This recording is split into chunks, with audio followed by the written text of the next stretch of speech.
fine. In a few more Pero mientras daremos paso a las preguntas de las sedes que tienen ahora la oportunidad de hacer sus preguntas.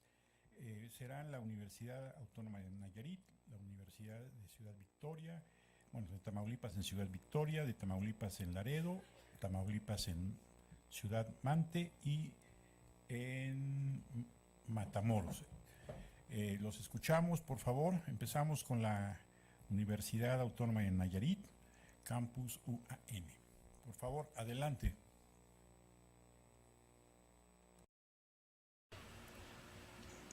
the campuses, the remote locations.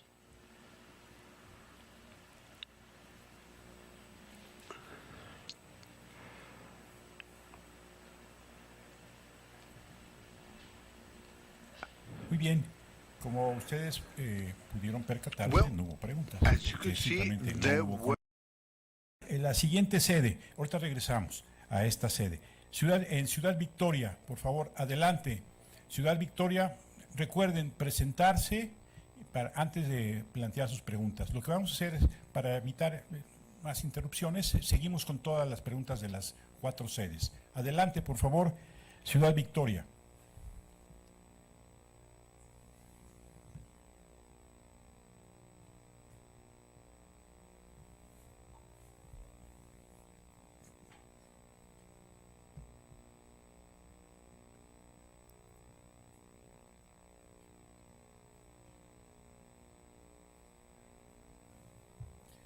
Ustedes no tienen oportunidad de ver ahí cómo se está moviendo en la cabina de conexión. Es tremendo cómo se ponen todos nerviosos porque no hay conexión y ya hace rato ya se habían probado las conexiones. Nada más espero su indicación para pasar a la otra sede mejor. Pasamos a la otra sede.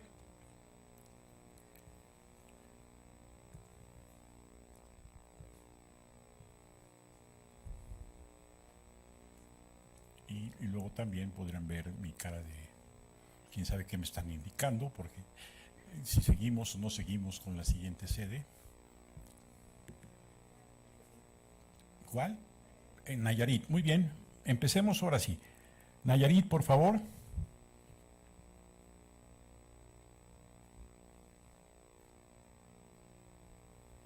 Por favor.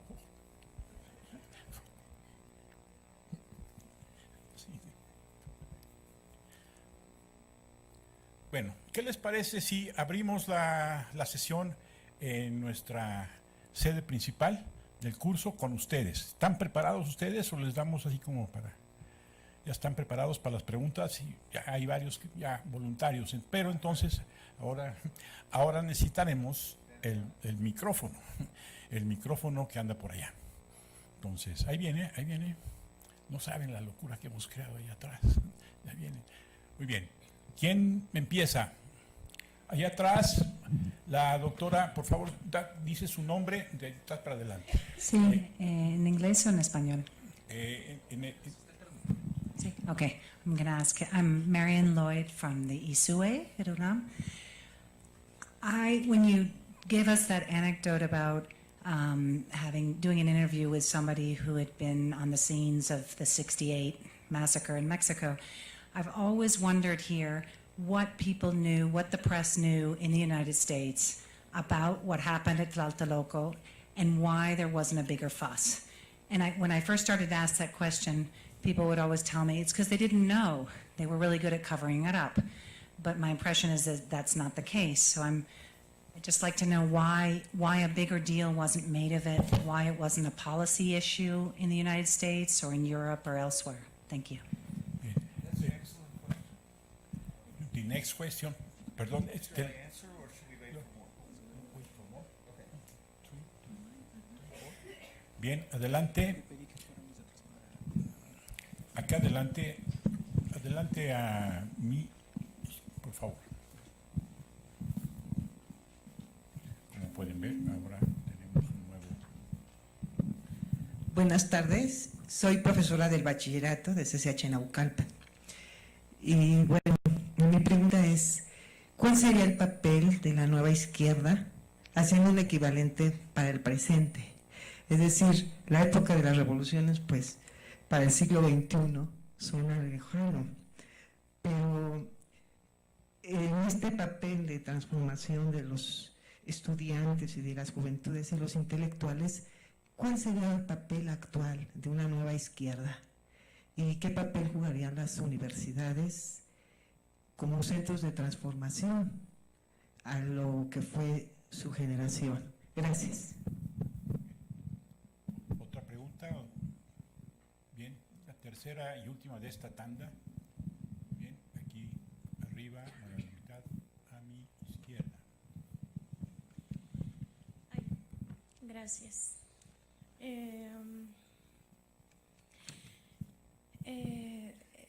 Necesitamos, ¿cuál es Me llamo Sinaí Rivera, soy estudiante de doctorado, bueno, estoy armando el protocolo en realidad, del CIMBESTAB.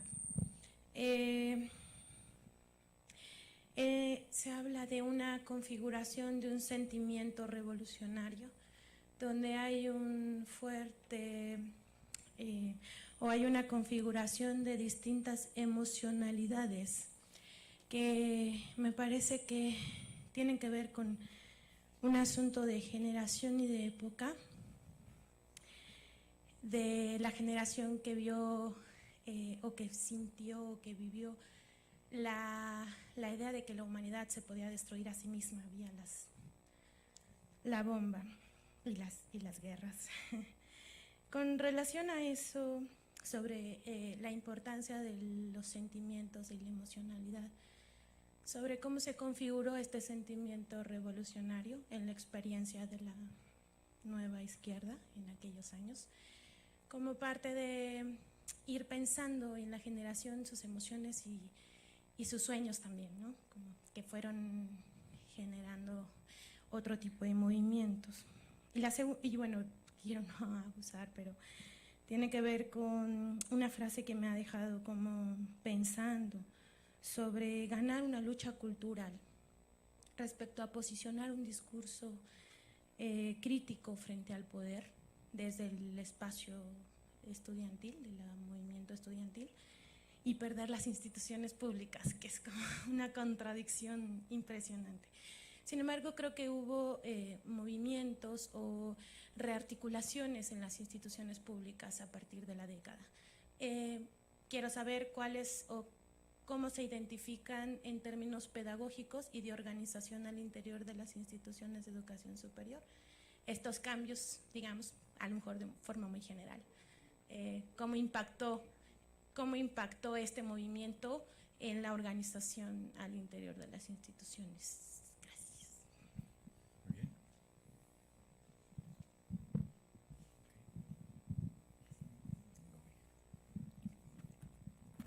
Bien, entonces esta primera parte, las tres preguntas, el doctor las contestará.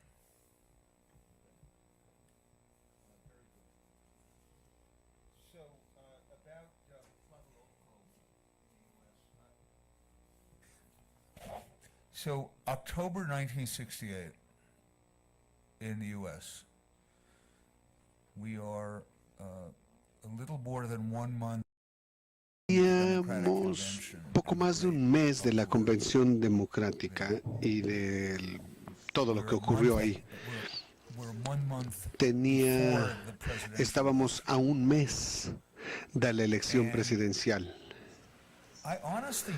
Y honestamente no sé qué era lo que decían los medios de comunicación sobre Tlatelolco.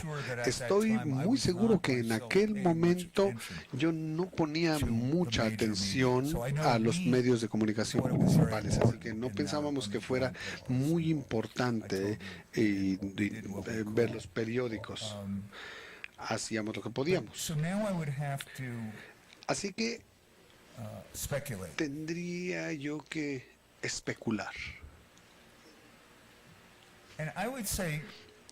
Y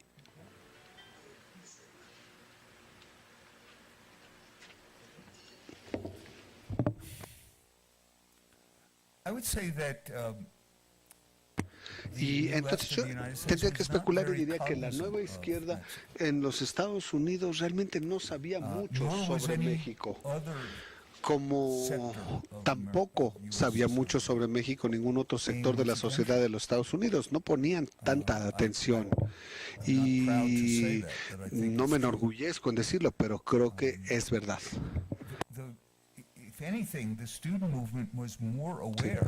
Pero los estudiantes creo que estaban más conscientes, sí, porque tenían más conciencia que la sociedad en general, porque éramos internacionalistas.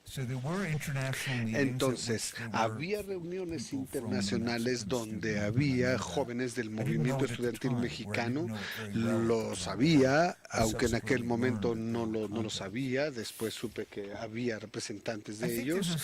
Yo creo que Estados Unidos es en cierto modo algo provinciano, y también eso es muy cierto, y también creo que es muy cierto que las reacciones de los Estados Unidos a lo que pudo ser o podía haber sido a partir de las autoridades políticas, ya estábamos al final de la administración del presidente Lyndon Johnson y él estaba obsesionado completamente con Vietnam. Lo único que yo sabía de Johnson, que alguna vez hubiera mostrado algún interés en cualquier otra cosa que hubiera ocurrido en Latinoamérica, no era nada agradable. Fue la invasión de la República Dominicana en el 65 por los Marines para evitar que alguien tomara la presidencia. Era interesante que hubiera ocurrido al mismo tiempo cuando estaba escalando la guerra en Vietnam. Pero lo que eso significó para mí fue, aquí tenemos al imperialismo a la antigüita de los Estados Unidos, del cual yo sabía una que otra cosa, pero yo no creo que Latinoamérica existiera para Johnson.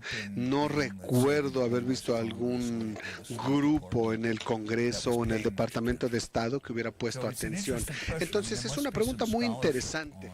Debería haber un estudio de cuáles eran las relaciones entre México y Estados Unidos, y por ahora muchos de ellos habría algunos documentos secretos que ya serían desclasificados y podríamos identificar qué pensaban o qué comentaban en el Departamento de Estado, si hubo alguna protesta o algo, porque yo me imaginaría que si hubieran protestado con una formalidad y no hubiera sido seria. Eso creo que es lo mejor que puedo decir. El siglo XXI. Es una pregunta muy interesante sobre la nueva izquierda. ¿Cómo sería una nueva izquierda?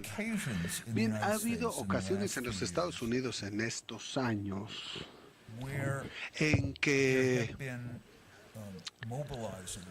ha habido movilizadores, ha habido personas que crean actividades que, si bien no utilizaban la terminología de la nueva izquierda, creían que estaban generando un nuevo inicio, y probablemente algunos ejemplos de estos fueron las protestas en contra de la Organización Mundial de Comercio en Seattle en el 99 y la ocupación de Wall Street en el 2011.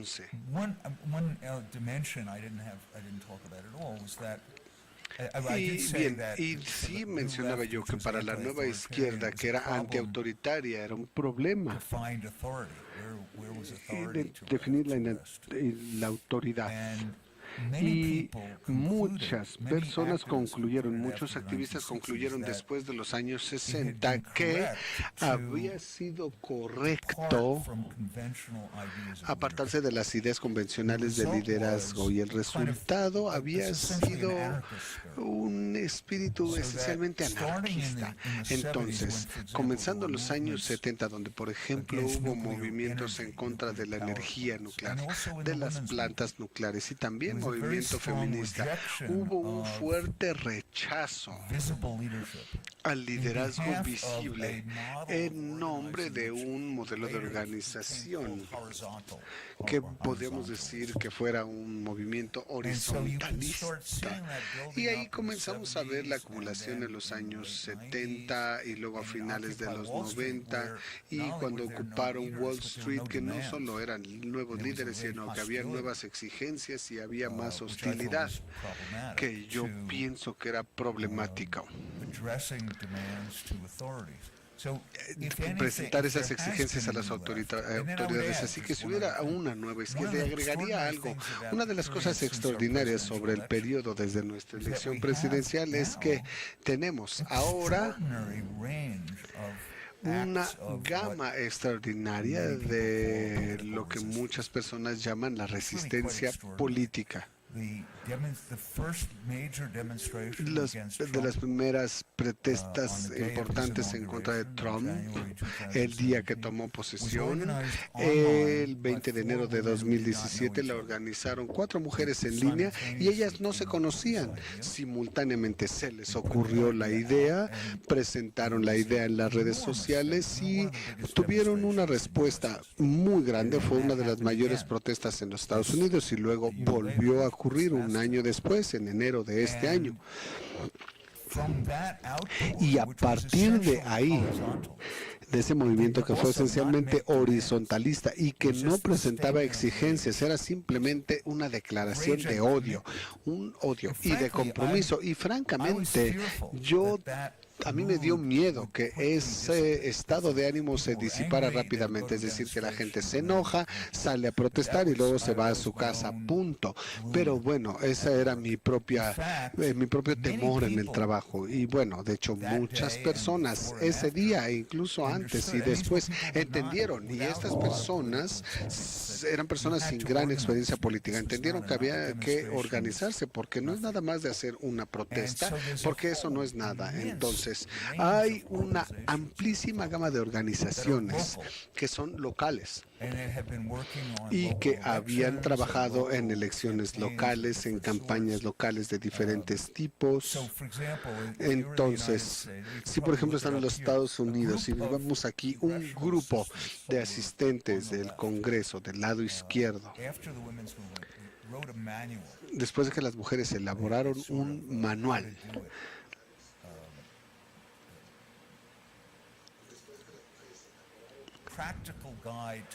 una guía práctica para organizarse.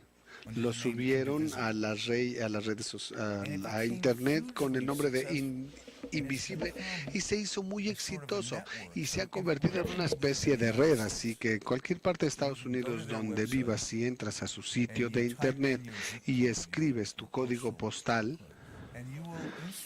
instantáneamente te dicen ¿dónde están todos los grupos afiliados a 5, a 10, a 20 kilómetros? Aquí es donde tienen sus reuniones. No es una política.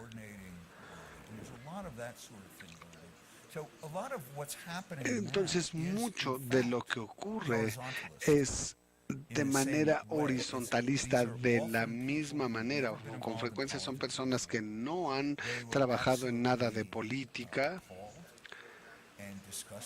que simplemente les molestó la victoria de Trump y seriamente están saliendo en las elecciones especiales que se dan con periodicidad, y yo esperaría que en las elecciones salgan nuevamente en grandes números. Creo que es el 8 de noviembre, cuando son las elecciones intermedias. No es exactamente la pregunta que hacías, pero se me hace que es un ángulo muy interesante. Ahora, no hay movimiento estudiantil en esto como tal directamente. Para mí esto es algo muy extraño, pero sí es el nuevo estado de las cosas. Y en mi perspectiva, yo no soy partidario de la izquierda de los estudiantil. Creo que es algo como provinciales, tienen poco entendimiento de lo que está pasando. No creo que aprecien el grado de emergencia de lo que sucede. No deberían haber registrado los votantes. Yo sé que en algunos lugares ha pasado, no va a pasar en mi universidad. Entonces, los estudiantes actualmente no están protestando, pero el principal organismo del que vamos a hablar en la sociología del nuevo movimiento es el de las mujeres. Son las mujeres de color, las mujeres de los suburbios, las mujeres que antes eran republicanas pero que ya no quieren serlo. Es un fenómeno extraordinario y que probablemente tenga grandes implicaciones para el futuro. Pero entonces, ¿cómo sería la nueva izquierda? La resistencia entonces no es realmente de izquierda porque es anti-Trump. Y realmente lo que quiere en lugar de Trump está en todos lados. Entonces, mi óptica de lo que pasaría en el corto plazo, pero lo que necesitamos es la resistencia, porque estamos frente a una amenaza extraordinaria en contra de la democracia, y esa es la tarea inmediata, que es recuperarla. Yo lo pienso y escribí un libro al respecto, fue bastante polémico para la izquierda, pero mi visión es que lo que trata de ver la nueva izquierda en esta cuestión de cuestiones comunes. Por ejemplo, la unificación y la idea de la democracia participativa era la idea de que simplemente por el hecho de vivir aquí tienes el derecho de participar en las decisiones. Y sin importar quién seas, sin importar tu género, tu sexualidad o tu raza o orígenes étnicos, etcétera. Creo que era difícil mantener ese espíritu y la nueva izquierda de ninguna forma era perfecta, pero por lo menos era un ideal. Y se ha mantenido en algunos movimientos con objetivos menos amplios. Ahora, eso tiene cierto valor. Por ejemplo, veo un movimiento como el de Black Rights, de los derechos de los afroamericanos. Algunos dicen que este movimiento era de un sector o de un nicho. Es un movimiento de identidad. Yo la verdad no creo que sea así. Yo apoyo este movimiento Black Lives, pero lo apoyo porque sé que los negros reciben un trato desproporcionadamente malo de parte de la policía, pero eso tiene que ver con mi creencia en los derechos humanos. No se basa en que sea algo diferente por la gente de color, pero tiene que ver con algo que pudiera ser más emocionante al respecto. Elizabeth Warren, ¿saben quién es? Ella es probablemente la candidata más prometedora para participar por la candidatura de la presidencia en 2020, profesora de Derecho en la Universidad de Massachusetts. Ha trabajado mucho en políticas de las crisis de la venta de los bienes raíces, políticas de financiamiento, y ella se ha opuesto al capitalismo más vulgar que hay, digamos. Hace 3 semanas ella hizo una extraordinaria declaración sobre cómo debe ser la siguiente oleada de políticas de reforma económica en los Estados Unidos. Ahora, la reforma, el debate en cuanto a la economía de los Estados Unidos es muy, muy estrecho. Es un debate únicamente de cuánto va a pagar la sociedad de bienestar, de si debe haber un salario mínimo, y si fuera así, cuál debería ser y qué tipo de regulaciones utilizamos para las corporaciones, y todo esto es bueno. Yo apoyo esas medidas, sí, pero no creo que sean conmovedoras. Sí, no conmueven, no, creo que no tienen música, no creo que canten. Y ella ha apoyado esa medida que para mí sí canta y sí tiene música. Y es una idea que ella ha tomado de los alemanes, que los alemanes llaman codeterminación. Y está incorporada en las leyes de la fundación de Alemania Occidental después de la derrota de los nazis, que las corporaciones deben ser reguladas 50% por gerentes y 50% por representantes de los trabajadores. Y esa sigue siendo la política en Alemania. Entonces, la versión de los Estados Unidos que ahora ella ha presentado no busca una representación de 50% de los trabajadores, sino 40%. Pero aún así es la primera ocasión, hasta donde yo recuerdo, que que esta cuestión del trabajo organizado y la toma de decisiones económicas por lo menos se pone en la agenda. Y yo creo que esta es una nueva izquierda. Sí, no quiero dedicarle demasiado a cómo se llama o no se llama, pero eso nos habla de una idea que yo creo que es de una reforma radical, en la que no solo nos preocupa cuánto dinero tiene la gente en la bolsa, sino cuál es la relación que hacen, cuál es la relación con la autoridad, cómo es su vida pública, cómo la ven. Creo que es un avance. De modo que yo espero que esto sea el inicio de posibilidades de reforma que podrían llegar de manera más profunda y revivirían la emoción de todo esto. Eso es lo que yo espero. Ok, los sentimientos revolucionarios, emociones, bien. Y la crisis de las instituciones públicas. Déjenme ver dos elementos aquí. Yo dije que pensaba que era muy importante en el principio de los movimientos estudiantiles reconocer lo que hicieron las armas nucleares a la historia del mundo. Yo sentí que había un límite entre mí y mis padres, porque las armas nucleares eran algo fundamental para mí y para ellos eran algo secundario, así como que, bueno, ganamos la guerra en contra de los nazis, nacionalismo, etcétera. Había algo diferente y aquí yo creo que había algo diferente que se superponía. Entonces teníamos dos amenazas a la civilización y están en todas partes y una de ellas sigue siendo las armas nucleares y la otra es el cambio climático que está en todas partes. Ahora, se está dando mucha actividad en los Estados Unidos y muchas actividades. Hay mucha actividad que intenta ayudar a que la gente vea las conexiones entre la transformación de esta atmósfera en algo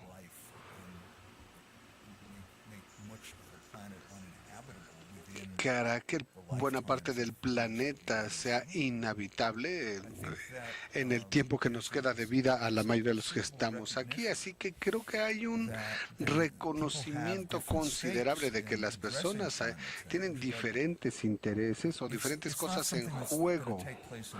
Pero esto no va a pasar en el futuro. Esto está ocurriendo en este momento en los incendios que hay en este momento en Europa, en el incremento en los niveles de los mares, en el derretimiento de los glaciares, está pasando en las locuras del clima que de pronto hace demasiado calor, demasiado frío, está en todo el mundo. Es una amenaza que requiere, que exige repensar lo que significa ser humano. porque el planeta sobrevivirá, sí, pero la humanidad está en riesgo. Y por supuesto hay países que están en más riesgo, que son los niveles más bajos. Bangladesh creo que es el que está en mayor peligro en todo el mundo. Entonces no sé qué siga de ahí, pero hay un significado trascendental del cambio climático que para mí hace que las personas se interesen, ¿qué vamos a hacer con el dióxido de carbono? La atmósfera, nos estamos envenenando, estamos llenando la atmósfera de dióxido de carbono durante años. ¿Qué podemos esperar? Es demasiado, etcétera, etcétera. Pero yo creo que sigue siendo una especie de idealismo. No es simplemente algo que compartan las personas con educación universitaria, sino que muchas personas de las que se ven más afectadas por el medio ambiente y se ven dañadas son generalmente las personas más pobres que viven en las áreas más contaminadas, más envenenadas y son quienes tienen menos opciones. Entonces yo creo que hay una posibilidad aquí de que no sería ese viejo sentimiento revolucionario. Ese yo creo que ya caducó y no tengo ningún problema. Sí, creo que ese ya se terminó. Y bien, pero lo que sí creo es que estamos frente a la necesidad de inmensas transformaciones en cómo vivimos nuestras vidas en el plano social. Y parte de eso tiene que ver con los valores sociales y parte de eso también tiene que ver con la física. No podemos seguir lanzando todas esas cosas a la atmósfera y esperar que la vida sea tolerable. Y por cierto, esto ocurre en todas partes. El cambio climático es una de las fuerzas que hacen que la gente salga de África para buscar refugio en Europa. Es muy claro. El cambio climático es uno de los factores para la organización de las revueltas en contra de Bashar el-Assad en Siria, por las sequías que hacía que la gente se fuera a buscar vida en las ciudades. A todas partes donde voltees, el cambio climático tiene que ver algo con las fuerzas que están dando forma a todo. No es que no tenga una solución que ofrecer, simplemente estoy diciendo que si tomamos el cambio climático en serio, tendremos una idea más amplia, un horizonte más amplio de lo que tiene que suceder ahora. Estados Unidos y las instituciones públicas. Esto es un tema muy grave, porque yo sé que es un tema muy grave en mi país, porque el régimen, bueno, el Partido Republicano, desde los años 70, se ha dedicado a desmantelar el Estado administrativo y a eliminar las regulaciones para los negocios. Eso es lo que han hecho. Esa es una cosa que han ido haciendo. Y una forma de hacerlo ha sido a través de la privatización de los organismos públicos. Entonces promueven escuelas privadas por encima de las públicas e incluso promueven cárceles privadas, una de las peores instituciones de los Estados Unidos. Muchas cárceles las operan compañías comerciales que generan ganancias, así que cuesta trabajo identificar. Por ejemplo, los cuerpos de policía están privatizados. Cuesta trabajo encontrar un área de vida pública en que las instituciones públicas sean realmente valoradas. En Nueva York, por ejemplo, tenemos un gran sistema de metro que está colapsando y está en pésima forma porque la gente, ni el Estado ni la ciudad, quieren pagar lo que costaría renovarlo para que cumpla con las necesidades del siglo XXI. El sector público se va devaluando y esto es algo terrible, no solo porque se daña a las instituciones, sino que cuando se daña la idea de que lo público está bien, cuando se daña, cuando se socava este panorama de la vida pública, esencialmente se está mandando el mensaje de que la sociedad realmente no existe. Es como Margaret Thatcher, que dice, no existe la sociedad, solo somos individuos. La historia no existe, las familias no existen, las comunidades no existen, la gente no tiene el derecho de ser y de interactuar, de interrelacionarse. Todos y cada quien simplemente somos una partícula que flota en el universo sola. Yo creo que esa es una tarea brutal y obviamente eso es el espíritu del neoliberalismo. El neoliberalismo quiere que seamos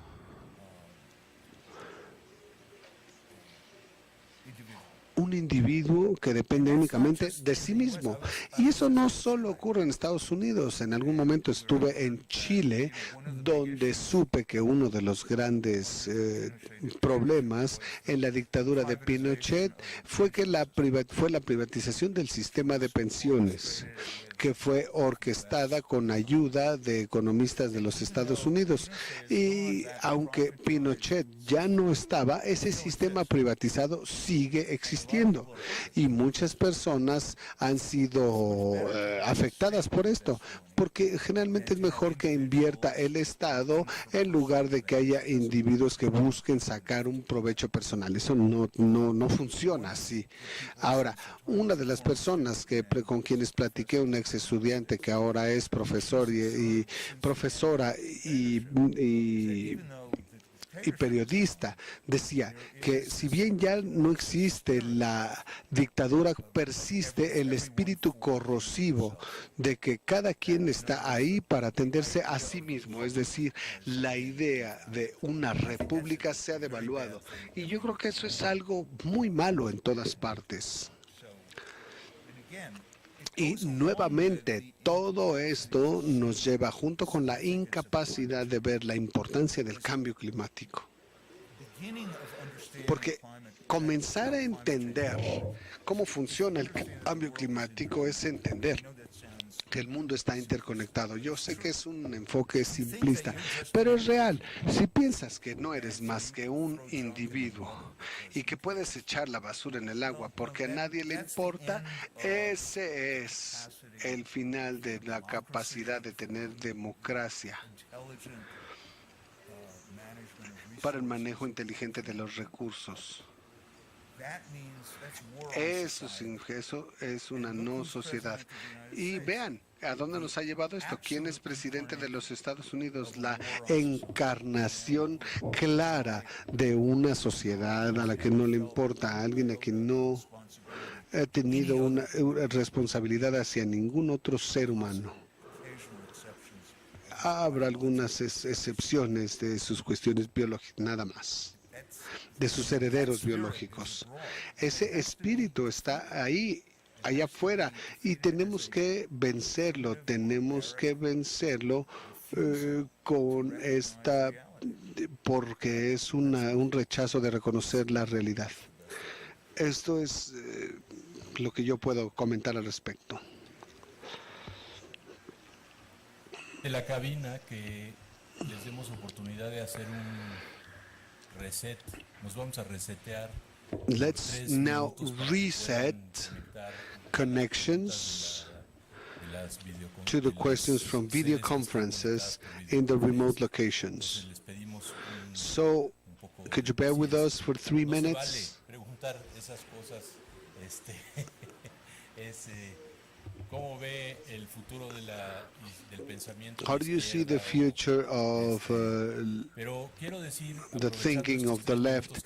But in taking these 3 minutes for the reset, and I hope some of the remote locations can hear this, I just heard Todd making perhaps the best balance of student movements I have ever read or heard in a long time. And it is this notion that we won the cultural battle, but we lost the battle for power.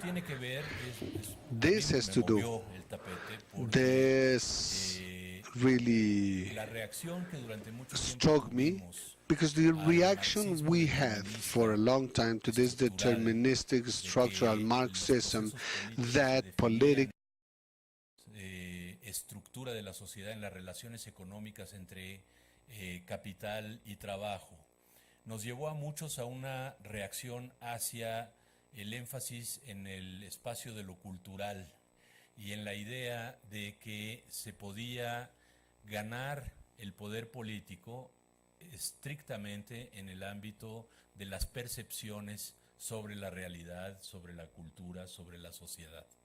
Y creo que sí, que es un tema muy importante para poder reflexionar esta idea de que, en efecto, en los 60, en muchos países y como generación de los 60 en el mundo, ¿sí?, esta generación fue capaz de ganar la batalla cultural, pero no fue capaz de ganar el poder político, y la derecha, como hace siempre, pragmáticamente y con una enorme capacidad práctica, fue capaz de avanzar incluso en el terreno de sus derrotas culturales, mantener las batallas culturales que hoy siguen contra el aborto, en las políticas racistas, en las visiones, estas visiones de la sociedad, y avanzar con su agenda en el terreno de la política y de las políticas públicas, ¿no? Aquí parece, me avisan que ya estamos conectados de nuevo, entonces vamos a abrir a las preguntas de las sedes, y empezamos con la Universidad Autónoma de Nayarit. Colegas, les pedimos brevedad, concisión, para que podamos alcanzar a cubrir todas las preguntas. Gracias. Buenas tardes, mi nombre es Sofía González de la Universidad Autónoma de Nayarit y mi pregunta va en sentido en que actualmente la configuración de los movimientos, ante la configuración de los movimientos estudiantiles, ¿cuál es la postura del gobierno y cómo participa la sociedad con ellos?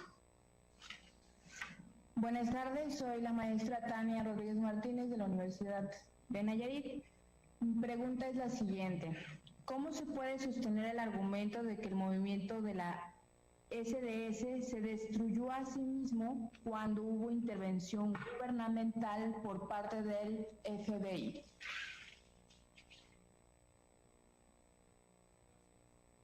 Gracias, Nayarit.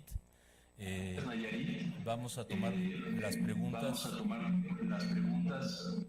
de la Autónoma de Tamaulipas en Ciudad Victoria. Sí, mi nombre es Lucía Cano, de la Universidad Autónoma de Tamaulipas, y la pregunta es, ¿de qué manera impactó la democratización de la posguerra en Estados Unidos relativo a valores morales y éticos de la sociedad? Gracias. Hello, my name is Louis. Thank you, Professor Rod, for the presentation. Okay. Autónoma de Tamaulipas. This whole aspect of este aspecto de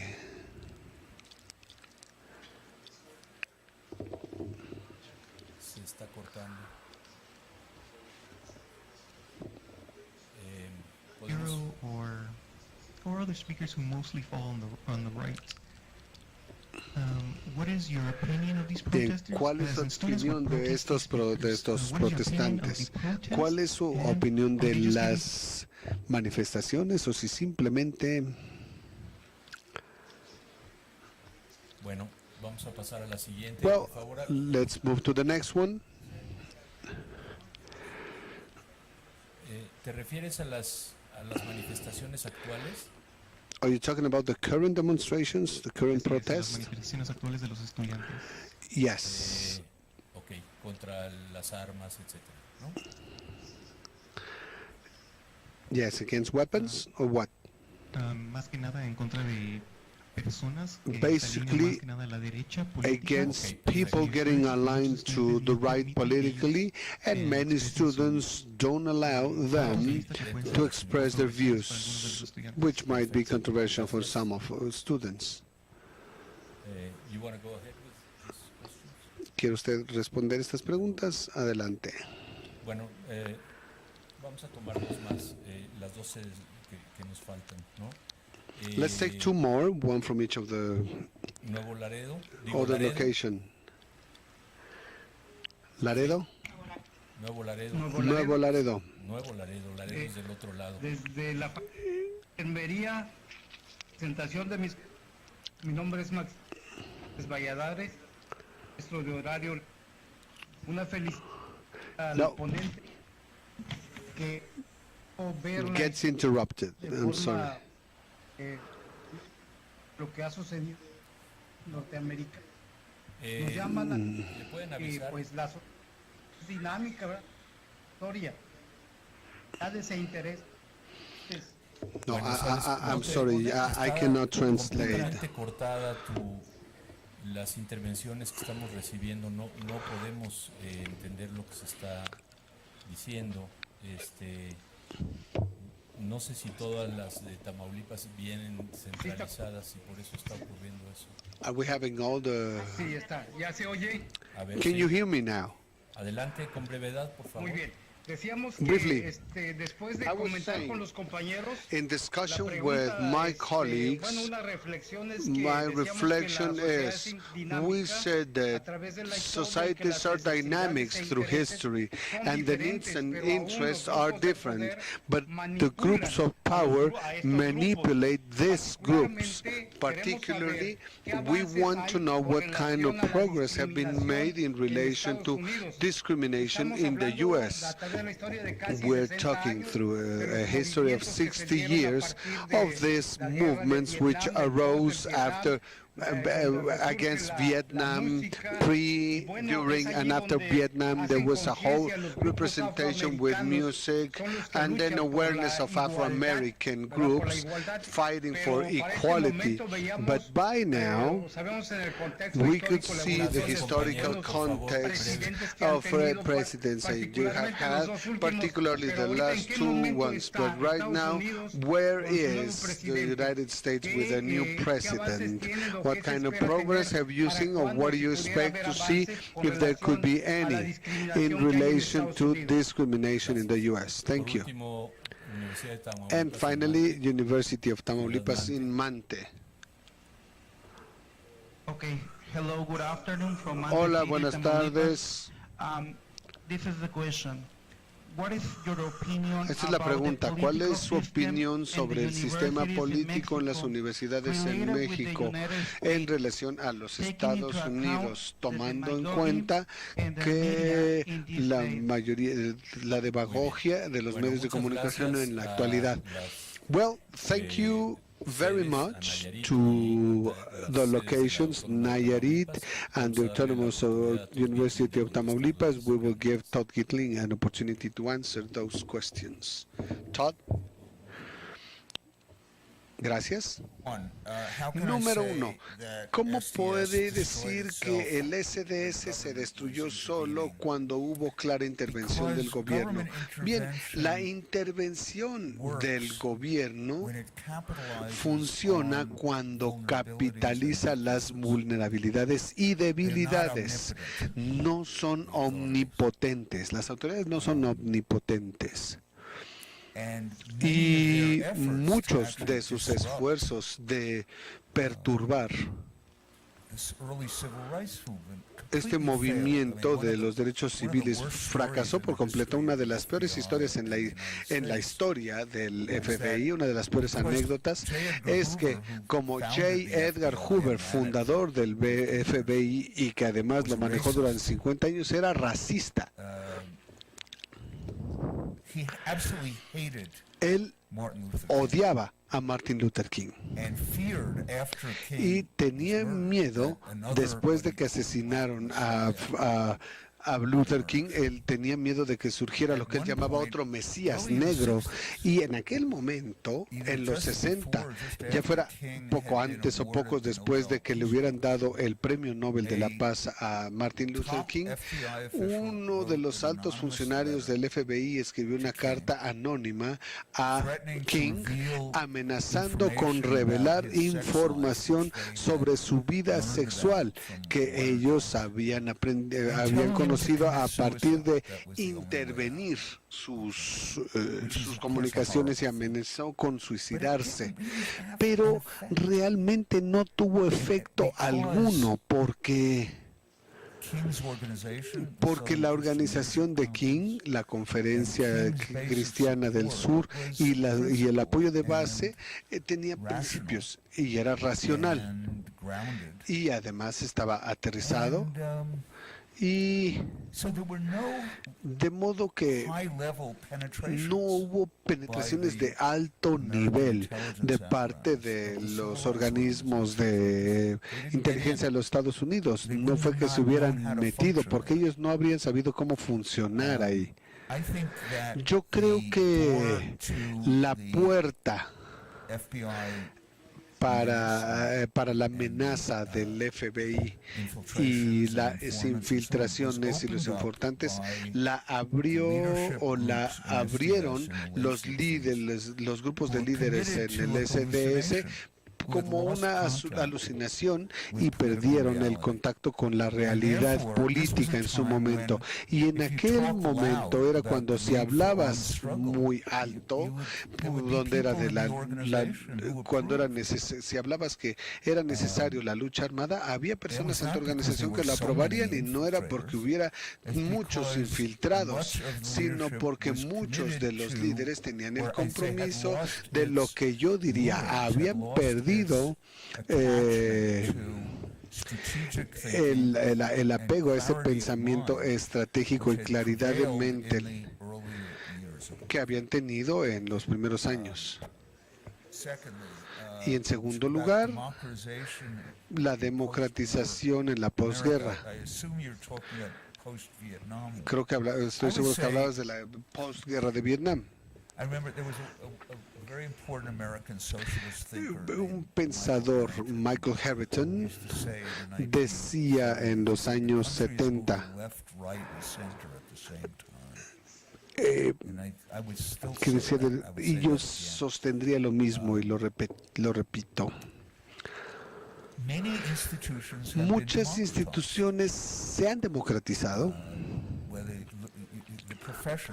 Las profesiones, por ejemplo, es mucho más difícil ahora que las pequeñas élites manejen las asociaciones profesionales, incluso las universidades, que no son las instituciones más democráticas con frecuencia. No la mía, tristemente, pero muchas instituciones, muchas universidades tienen una representación importante en la toma de decisiones de parte de los miembros de la facultad e incluso de parte de los estudiantes, cosa que no se conocía y nunca se había sabido antes de los años 60.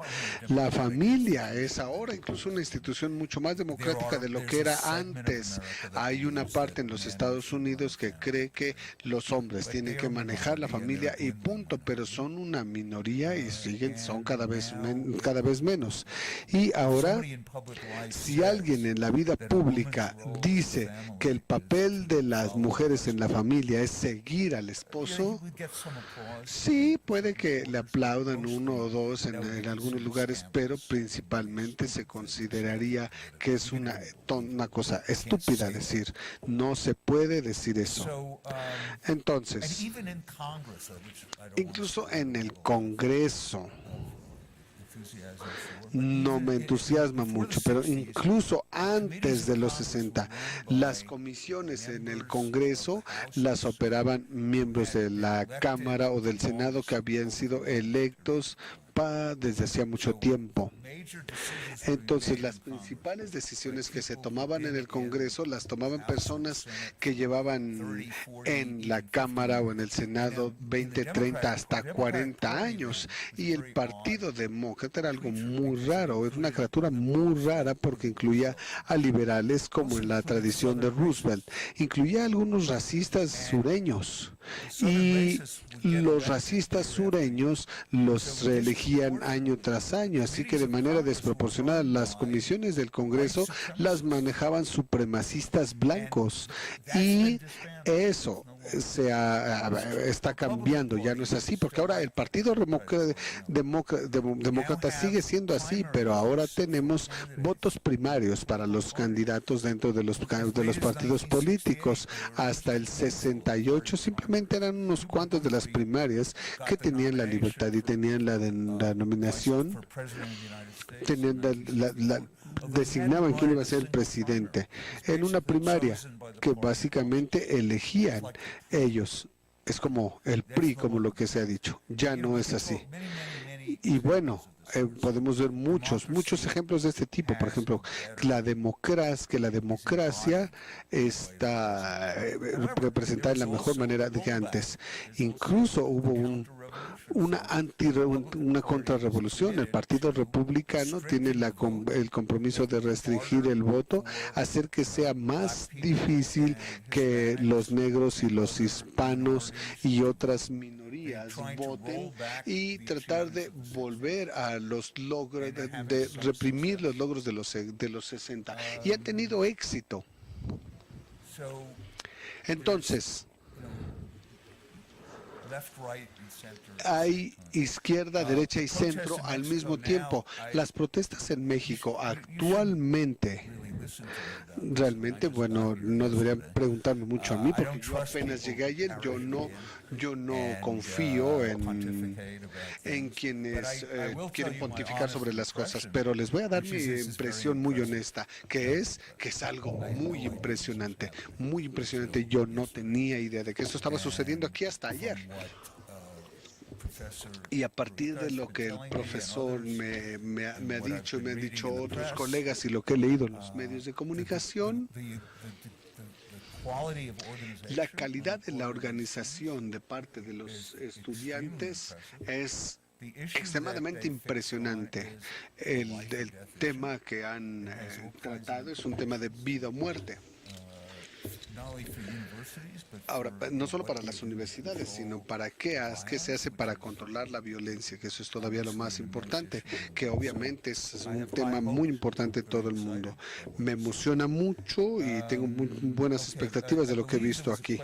Creo que había una pregunta sobre los conservadores o si la derecha podía expresar sus opiniones en las universidades, ¿sí? En los Estados Unidos. Yo pensé que era sobre México. Bien. Bueno, los conservadores, aunque controlaran el poder político, se han sentido disminuidos, y esto es especialmente el caso con los hombres blancos, que han visto que su poder se debilita conforme las mujeres y las minorías han ganado igualdad. Yo creo que hay cierta dosis de verdad. Creo que siempre es difícil expresar una opinión que sea impopular, y las universidades, en esta opinión, en las principales universidades, no estoy hablando ahora de las universidades evangélicas cristianas o de las de extrema derecha, sino el sentimiento principal en las universidades está cargado a la izquierda del espectro. Y sí, los conservadores ahora les preocupa mandar a sus hijos a la universidad porque creen que la universidad los va a convertir en liberales. Y ¿saben qué? Tiene cierta dosis de verdad, pero no es que les laven el coco, sino que están aprendiendo a conocer el mundo de una manera en la que no podrían o no iban a aprender cuando vivían en casa con papá y mamá y escuchando solo al ministro o al párroco local. Entonces, para algunas de estas cosas, yo la verdad es que no las tomo muy en serio. Tengo alumnos, no siempre sé cuál es la inclinación política de mis alumnos, pero siempre les digo, y yo nunca soñaría con castigar a uno de mis alumnos por expresarse, ya sea en un salón de clases o en un trabajo por escrito. Yo no estaría de acuerdo, porque mi trabajo es evaluar su investigación y su lógica, la presentación de las evidencias y su forma de expresión. Punto. Mucho de los llamados conservadores que se están metiendo en problemas al inspirar este tipo de problemas y situaciones poco agradables, son personas que no son serias, son provocadores. Básicamente son idiotas. Son personas que les gusta llamar la atención, que buscan hacer esto con intención. Creo que es una desgracia que las universidades gasten dinero útil en que estas personas estudien ahí. Ahora, yo insisto en esto. Yo quiero que los conservadores den sus discursos en las universidades, claro, de manera seria. Y yo aplaudo, por ejemplo, a Charles Morrison, un científico conservador, Charles Morrison, que dio un discurso en una universidad hace poco más de un año que fue algo que fue interrumpido por algunos estudiantes que físicamente lo atacaron, y el profesor que lo invitó fue lastimado. Por supuesto, era de izquierda, era una mujer, y lo que identifiqué que iba a venir a la universidad, y cuando supe que iba a venir a Columbia, decidí que viniera para ayudar a organizar una declaración de la facultad que dijera que seriamente no estábamos de acuerdo con el odio y con lo que había recibido, y que tenía todo el derecho de dar su discurso, y pudo dar su discurso completamente convencional en el Departamento de Economía, sin que hubiera levantamientos ni nada. Yo creo en el debate. Entonces, hay que tener mucho cuidado. Hay opresores de izquierda y también tenemos que tener cuidado con ellos.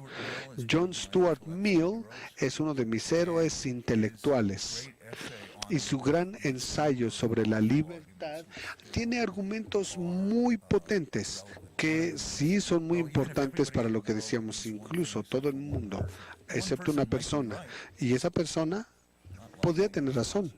Es posible, es posible, no probable, pero sí posible. Número 2, él lo dice de manera mucho más elegante: las perspectivas que se tienen durante mucho tiempo sin oposición se convierten en ideas sólidas, y puede ser es incluso saludable para las ideas que alguien las desafíe. Es decir, que quienes tienen las posiciones impopulares, equivocadas, están haciendo un favor para quienes tienen la perspectiva dominante, obligarlas a defender su punto de vista y marcar este caso.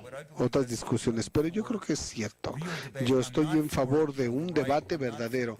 No estoy a favor de derecha o izquierda, de traer a alguien en que simplemente defiende el mandar a los migrantes de regreso a Guatemala o algo así, sin que haya alguna cuestión intelectual. Eso es un gángster. Muchas de estas personas no quiero que tengan esa plataforma. No merecen una plataforma en ninguna universidad. Pero puede haber debates muy serios sobre la política migratoria, siempre y cuando sean serios. Esa es mi opinión. Sobre la discriminación, es difícil generalizar. En 1900, cuando estaba yo en preparatoria y visité por primera vez al sur, tenía un primo que vivía en Virginia. Mi hermana, mi mamá y yo fuimos desde Washington, luego nos subimos a otro autobús en la capital de Virginia, en Richmond, para llegar al pueblo donde vivía mi familia, y ahí vi por primera vez que había baños para blancos y para negros y todo. Sabía que existían, pero era una cuestión como una leyenda urbana. tenía amigos en el movimiento de los derechos civiles que cuando viajaban, por ejemplo, por Mississippi, tenían que buscar cómo cruzar el estado porque no se sentían seguros en un hotel, o si tenían que quedarse en un motel, tenían que ser en un motel negro, que se usaba la palabra negro, que era algo algo sucio, etcétera. Los equipos, los jugadores de béisbol, por ejemplo, no podían quedarse los jugadores negros en el mismo hotel que los blancos. Todo eso existía. Las mujeres, la discriminación contra las mujeres en el lugar de trabajo, legalmente, más o menos las mujeres eran prácticamente la propiedad del esposo. Por ejemplo, no podían obtener un préstamo en el banco a su propio nombre. Todo eso ya no existe. Todo eso ahora es ilegal y podríamos pensar que nunca ocurrió, pero seguimos teniendo problemas muy severos en los movimientos, en la oposición a la explotación sexual de las mujeres en diferentes industrias. Eso es algo real. La violación es un tema muy serio y las universidades en particular no abordan este tema de manera correcta. Entonces, nada está completo, para nada. Es ilegal discriminar a otras personas por sus preferencias sexuales, pero por supuesto que ocurre. Pero se puede meter a alguien en problemas si lo hace. Y yo estoy aquí recordando mi primer. Bueno, déjenme decirles, la primera vez que me arrestaron en mi lucha por los derechos civiles, fuera de la ciudad de Baltimore, había un parque de diversiones. Y era solo para blancos. Y fue el 4 de julio, el día de la independencia, hubo una gran manifestación y a muchos nos arrestaron. Algunos decidimos regresar unos cuantos días. Regresamos y en lugar de que nos arrestaran, en el que simplemente cruzas la línea de la banqueta y te dicen, ok, ahora ya estás en propiedad privada. No, en esta vez decidimos meternos al parque por la parte de atrás y de pronto ya estamos en medio de una multitud racista. Éramos blancos y negros, una mezcla de blancos y negros. Algo muy interesante habría pasado si no es porque alguien nos vio y la policía nos rescató, porque era el parque de diversiones. En una gran ciudad de los Estados Unidos era solo para blancos y había muchos de ellos. La siguiente vez que me arrestaron fue en Ann Arbor, Michigan, en la Universidad de Michigan, con algunos de los líderes. La ciudad consideraba una ley antidiscriminación en la vivienda. Es una medida que se presentó ante el Consejo de la Ciudad. No se puede discriminar a nadie por su raza a menos que tengas 4 o menos departamentos. Y esa ley se aprobó y muchos pues lo hicieron. Pero era en Ann Arbor. Es un pueblito de la universidad en el medio oeste de los Estados Unidos. Y eso se consideraba un acuerdo decoroso. Ahora, sin siquiera haber vivido en ese mundo, había mucha discriminación, pero también había muchos sistemas de ayuda. Un gobierno, otras agencias, sí tenían, sí eran víctimas de maltratos.